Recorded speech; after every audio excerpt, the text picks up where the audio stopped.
Vitor, além das redes sociais, com que o governo conta para mudar esses números, esse cenário agora, hein? Leandro, o que a gente acompanhou, por exemplo, é que um dos principais fatores que pesam nessa avaliação negativa do governo nesse momento são aqueles que envolvem aspectos econômicos, entre eles a inflação, o preço dos alimentos, e que a gente vem acompanhando, por exemplo, uma série de iniciativas, de reuniões que denotam exatamente essa preocupação por parte do governo Lula, porque a inflação ela é completamente corrosiva, não só para o bolso do brasileiro, mas para a popularidade de qualquer governo. Então a gente tem acompanhado, por exemplo, essa tentativa de Rui Costa de trazer à pauta, por exemplo, a possibilidade de reduzir impostos de importação de alimentos, né, para ver se consegue suprir uma demanda aqui dentro do país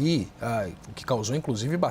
uma reação bastante negativa por parte do agronegócio brasileiro, por exemplo, nesse momento, inclusive, com níveis elevados do câmbio, que são particularmente positivos para o agronegócio, que consegue exportar e ter uma rentabilidade muito maior nessas exportações. Mas, por parte do governo, uma das principais iniciativas envolve tentar encontrar soluções que passam, por exemplo, por essa regulamentação e mudanças do mercado de vales refeição e vale alimentação.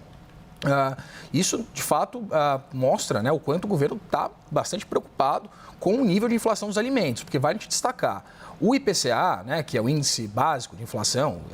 do país, fechou o ano passado em 4,83, acima dos 3%, né, de meta que foi determinado pelo Conselho Monetário Nacional, mas além de acima da meta, do centro da meta, também além da base, né, de tolerância de 1,5%, né, que atingiria ali 4,5% dentro desse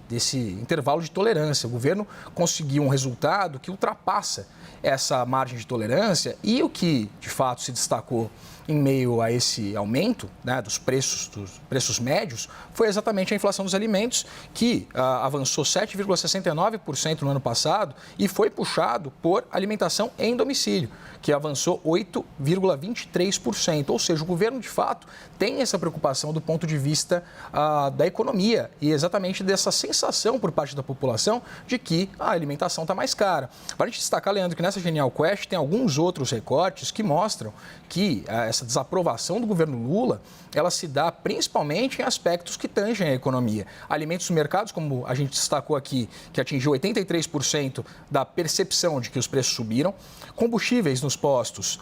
para 57% da população, também subiu. Contas de água e luz para 65% da população também há essa percepção de que esses números, né, de que esses gastos aumentaram. Ou seja, há uma percepção geral de que o custo médio de vida está mais elevado. E isso é completamente corrosivo para qualquer governo e isso, né, fica clara a preocupação do governo em relação a esse aspecto, dada essa discussão, primeiro, sobre o preço dos alimentos e também sobre essa possibilidade ou não de reajustes da Petrobras.